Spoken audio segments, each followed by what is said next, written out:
কর্মচারীরা সম্পদের হিসাব না দিলে ব্যবস্থা নেওয়া হবে বলে জানিয়েছেন জনপ্রশাসন সচিব মোখলেছুর রহমান। দুপুরে সচিবালয়ে সাংবাদিকদের সাথে আলাপকালে তিনি কথা বলেন। দুদক সচিবের নেতৃত্বে 5 সদস্যের কমিটি আগামী 15 দিনের মধ্যে কিভাবে 15 লাখ সরকারি চাকরিজীবীর সম্পদ ও আয়ের হিসাব দেবে তার চূড়ান্ত সিদ্ধান্ত জানাবে। সচিব বলেন, জনপ্রশাসন অবসর বদলি ও ডিসি নিয়োগের কাজ ব্যাপকভাবে চলছে।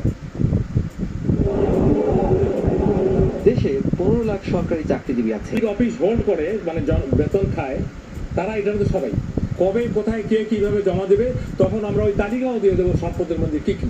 এখানে দুইটা জিনিস ক্লিয়ার থাকবে, স্থাপন সম্পদ সম্পত্তি কি বোঝায়, অস্থাপন সম্পত্তি কি, এর বাইরে থাকলে আটটা থাকবে অতিরিক্ত। এ টু জেড আমাকে দিয়ে শুরু হবে, কিন্তু আমার যে সম্পদ, আমার লোনের একটা গাড়ি ছাড়া আর কিছু নাই।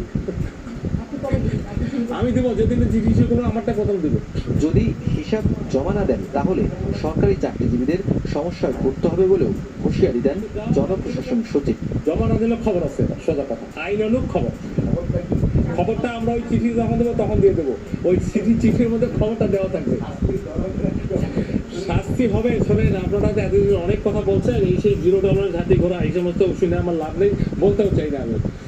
আমাকে এই যে দায়িত্ব দেওয়া হয়েছে সেই দায়িত্ব জনস্বার্থে আমার দুইটা এজেন্ট, একটা স্টেট আর একটা সিটিজেন। যা করার যেখানে যেটা করার আমরা প্রত্যেক পিছপা হবে না। জনপ্রশাসন সচিব বলেন, দুর্নীতি কর্মকর্তারা চাপ তৈরি করেছে বলেও মন্তব্য করেন তিনি। হিসাব জমা নেওয়া হলেও জনসমক্ষে তা প্রকাশ করা হবে না বলেও জানান সচিব। আমি অলরেডি আমার কাছে অনেকে মেসেজ আসছে, এটা অনেকের মধ্যে রিপারকেশন হয়েছে, কোনো জিনিস দেওয়া লাগলো না, এতদিন নামে একটা বেশি খবর নাই, এবার একটা ফাংশন কাজ করবে।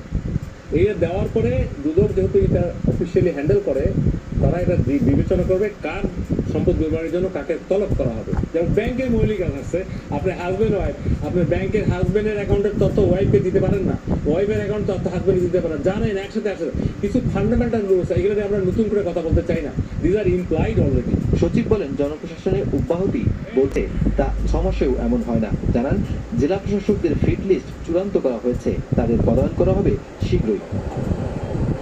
সরকার, যমুনা নিউজ। কাকে তলব করা হবে, যেমন ব্যাংক